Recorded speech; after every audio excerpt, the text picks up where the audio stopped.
বন্ধুরা, তো চলুন আজকের লাঞ্চ মেনুটা আপনাদের সাথে শেয়ার করে নিই।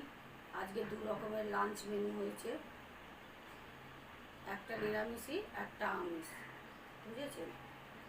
তো এদিকে আছে আমিষ, আমি হাত দিতে পারবো না এখন। গরম ভাত আছে, মাছের ঝাল আছে, কাতলা মাছের, আর উচ্ছে ভাজা আছে।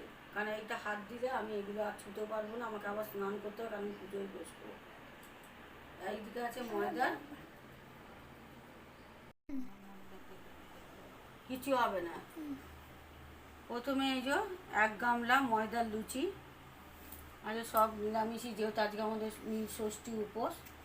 আর এখানে আছে মটরের ঘুগনি, সব নিরামিষই বন্ধুরা। আর এদিকে আছে কুমড়ো আলু দিয়ে, ছোলা দিয়ে, মটর দিয়ে, আমরা এটাকে কুমড়োর ছক্কা বলি, আপনারা কি বলেন জানি না, যে যেমন ওই একটা তরকারি বানানো হয়েছে।